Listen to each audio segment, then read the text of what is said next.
Okay, this is time of the show. We always like to do this from time to time. It's our panel discussion, and this one is it's a controversy that really has caught the attention of people all over the country.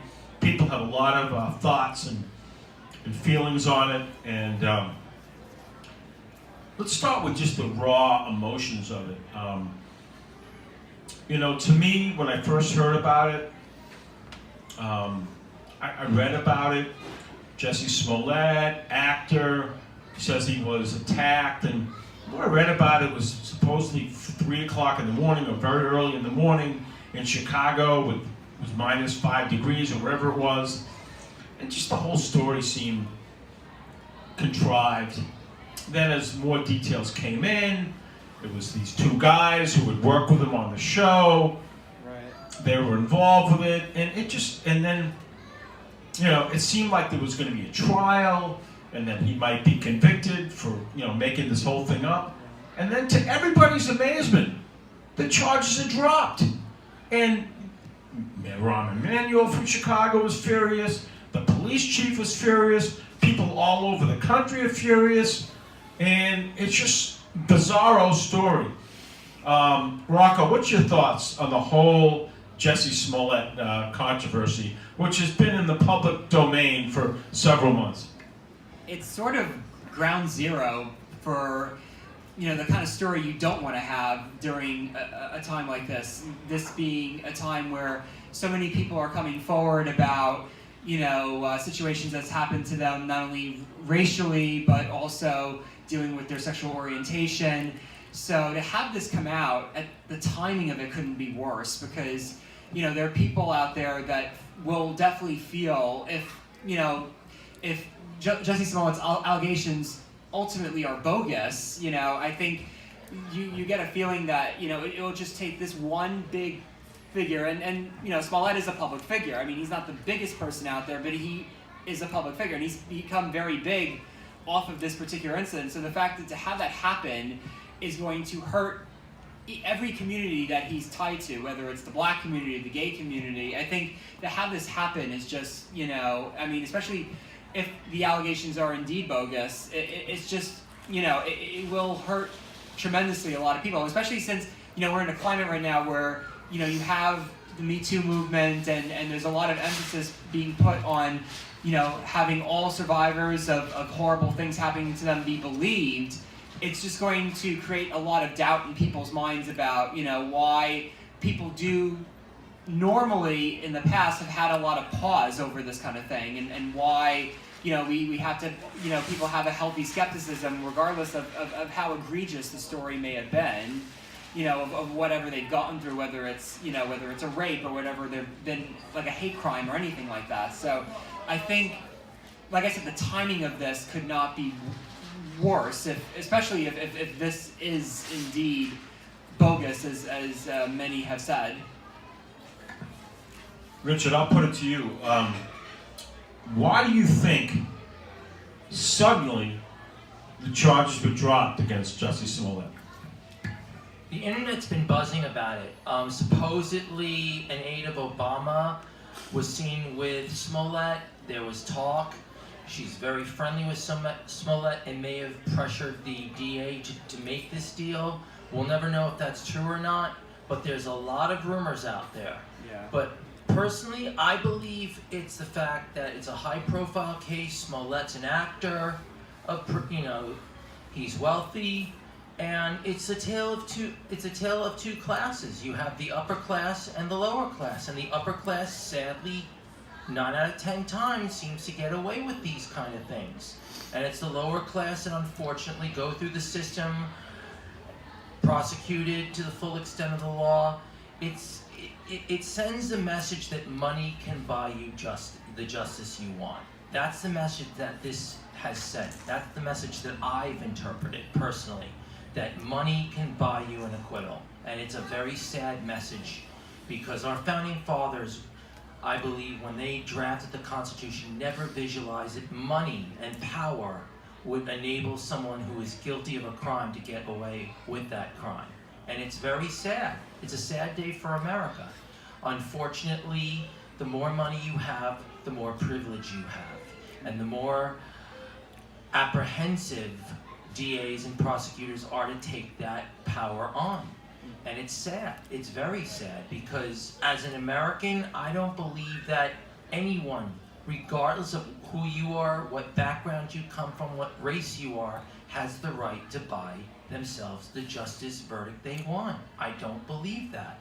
I don't think that's the way it was intended to be when they drafted these laws. So we really need to take a close look at this prosecutor. We need to look over the phone records. The FBI is going to get involved, from what I understand. The government's getting involved. The Department of Justice is going to investigate, which I think is wonderful, and I applaud President Trump for pushing for this investigation. I mean, this is, once again, a president is getting involved in an issue that is tearing apart the country, and I applaud this. This is what we need from our commander-in-chief. So yeah, I think that it's about privilege, I think it's about power, and I don't think it's about race. I don't think it's about race, because I've seen white people of power get off just as easily as black people. And mind you that the prosecutor was black, the police chief was black, so I don't believe this is a race issue at all. I believe this is about money. Okay, there's several other aspects about this case I want to get Yes. involved with. Number one is, I think this was devastating on a couple levels. Number one, there's been a lot of anti-homophobic incidents all over the country where a gay person is assaulted outside a bar. There's been many cases of a black person being assaulted outside of a bar, a restaurant. And I think this case does devastation, has a devastating effect on both the black community and the gay community, because in the future, if the gay or a black person is assaulted, especially a high-profile black or gay person is assaulted, people can just dismiss it out of hand. Oh, it must be phony, like Jussie Smollett. Yeah. So Rocco, I think that aspect, this was truly, and has been truly, a devastating story. It is going to have repercussions down the road. I totally agree. I mean, like I said, the timing of this could not be worse, you know, because we're seeing, like I said, we're seeing a big shift in public opinion about whether or not we believe these kinds of allegations. And, you know, to have this kind of incident happen when it did, I mean, like I said, if it was in fact bogus, then that's a terrible disservice, because there are so many people who have gone through a lot of these things, and you know, we want to believe people for the most part when they say that they've had, you know, incidents happen to them, and you know, to have one guy ruin it for an entire community. I mean, I would imagine a lot of, you know, people in the black community and in the gay community will feel this will be grossly unfair for them. So, you know what I mean? Like, I think, like I said, you're totally right, Howie. This would be absolutely devastating. And unfortunately, like I said, you know, we live in a society where, you know, often enough, if you're part of a minority, that takes precedent over the person's individuality and character, unfortunately. Okay, the other aspect I want to get involved with this, with Jussie Smollett, is that, yeah, he was a well-known actor, but I think there's a lot of casual people that really weren't familiar with Jussie Smollett and his career. Yes. So, Rocco, why don't we talk about that aspect, exactly where Jussie Smollett was in his career, what he had done in his career, and also, how do you think this case will affect his career moving forward? Right. Well, to give a background to Mr. Smollett, he came up as a child star. He had done some movies. He did Mighty Ducks. That was the first big thing he did. And then he also did it wasn't popular, but a particularly a big thing that I remember him doing was he did a sitcom with his siblings. All of his siblings are in show business with him, so his siblings and him were all on this sitcom. It was called On Our Own. It came out in 1994, and it was from the people who did Full House and Family Matters, Miller Boyette. and he did this with his siblings. He had a younger sister named Journey Smollett, who was had a semi-regular role on Full House, and that's how the ball got rolling on that. And then he also had a brother and a sister that was on that, Jazz Smollett and JoJo Smollett. So they were all on this series together. It was a short-lived show, but it definitely showed that like this was a family. This was the acting was a family business practically. So it definitely shows, how much he's been sort of polished for show business from a very young age. And there wasn't too much that he had really done that was a major notice until he had done Empire. Empire was like that was like his big breakthrough. He had not really had that much success before Empire. Empire was a big show. It was particularly very popular with the black community, particularly the black Southern community, I should mention. And the show did very, very well. The first 2 years it was on Fox, the first 2 seasons of it. And then it kind of, the success of it kind of cooled in the last couple of years. It's not been as big as it was. So the fact that this got mentioned in the news definitely was probably the biggest thing that Empire had got going for them the last couple of years. And but it definitely, the success of the show parlayed Smollett's career not just in acting, but also in music. He ended up doing a music career and had gotten some impact particularly in the adult contemporary urban music scene.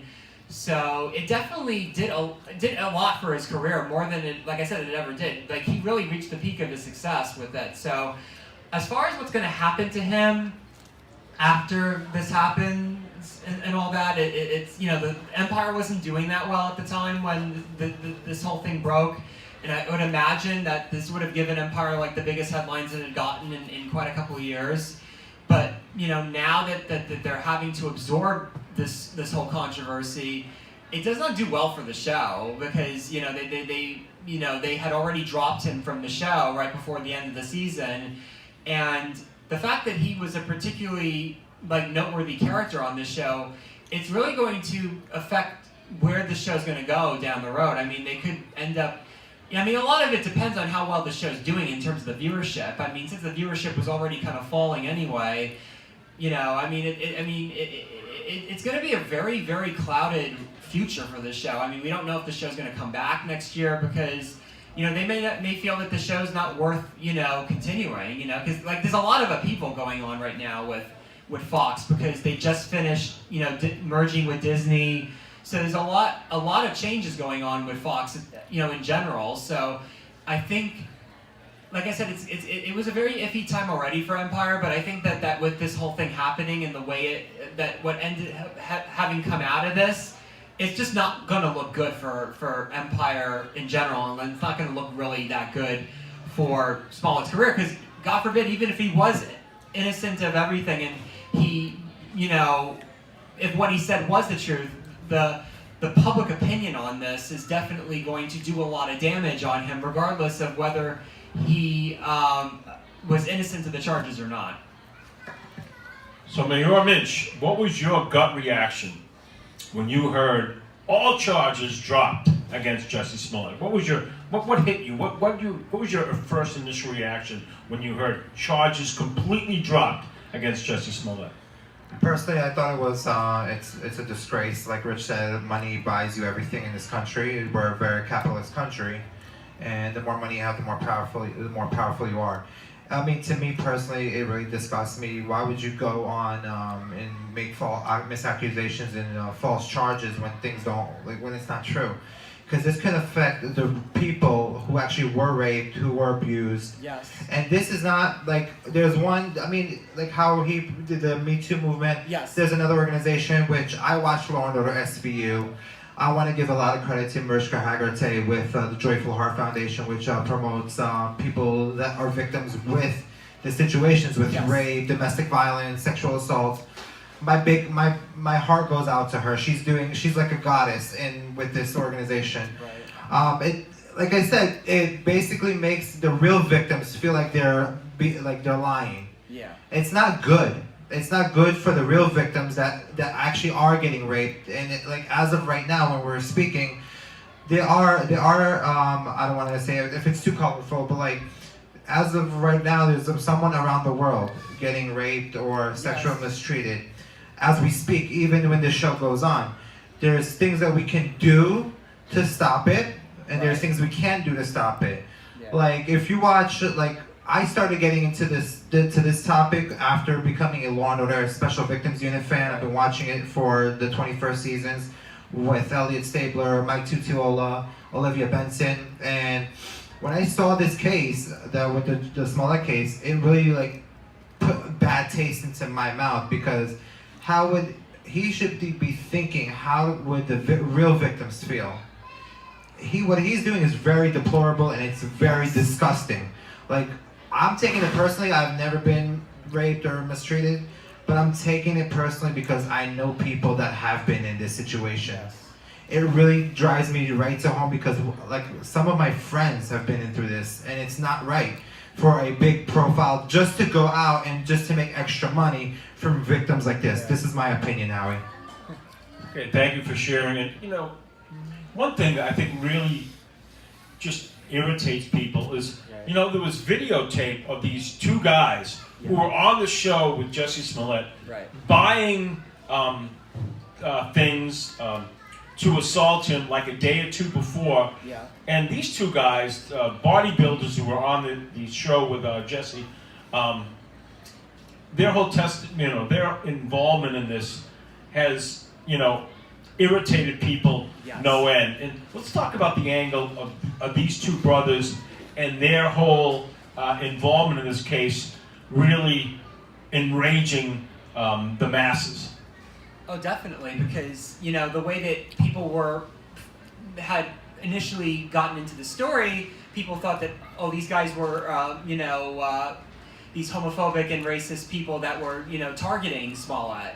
And then you find out that, you know, not only were they the furthest, you know, they were the furthest things from it. So basically, it just, you know, it leaves a bad taste in your mouth, because it's like, why would you be willingly participating in this kind of thing? You know what I mean? Like, if this was the case, you know, it's just one of those things where you just think like how, if like I said, if this is what happened, like just the level of you know, how you have to go out of your way to create this kind of charade for people, and it just reeks of the worst kind of cynical behavior that you could possibly imagine. And like I said, there are people who, you know, right now, you know, people that are famous and not famous who have had horrible things happen to them, and I think, you know, when things like this happen, you know, given what people said about it, you know, it makes everybody's situation look bad, because then you start being skeptical of their situation, and that may not be deserved, you know? I mean, I think that's why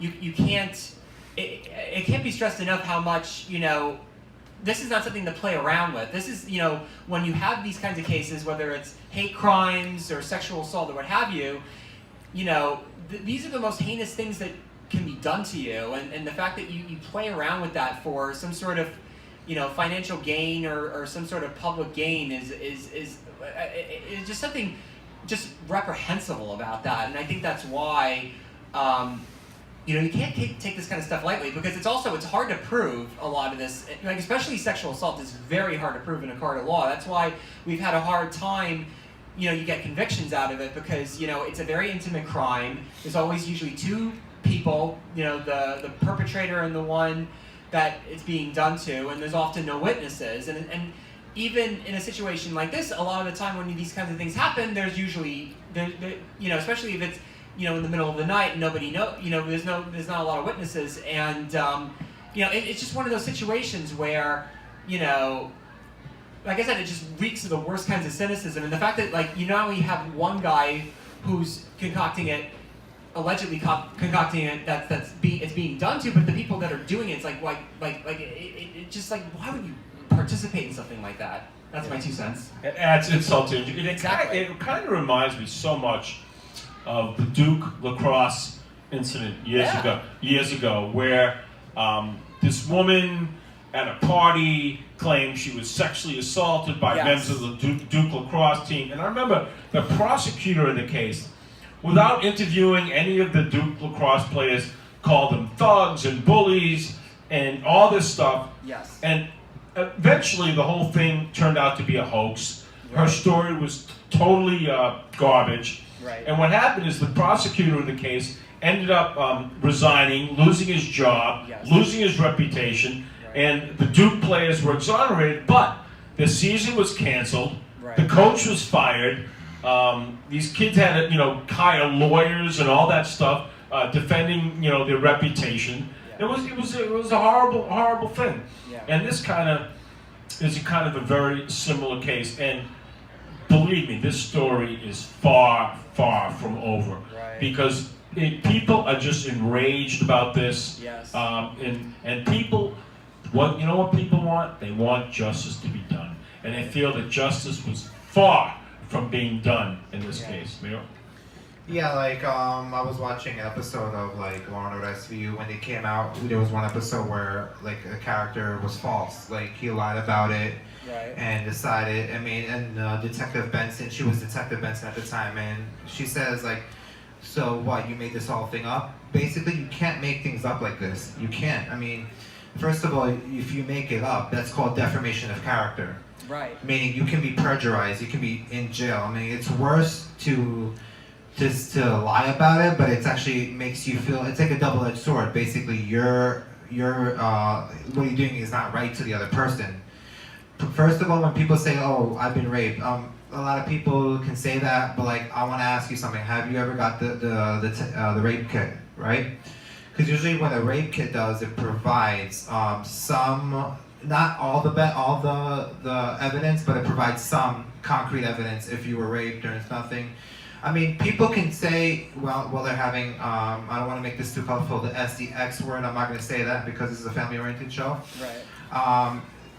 People can say it was consensual, but meanwhile they can go to the authorities and say, oh, it was rape. First of all, there's a difference between consensual and saying no. If you're saying no and being honest, be honest to yourself.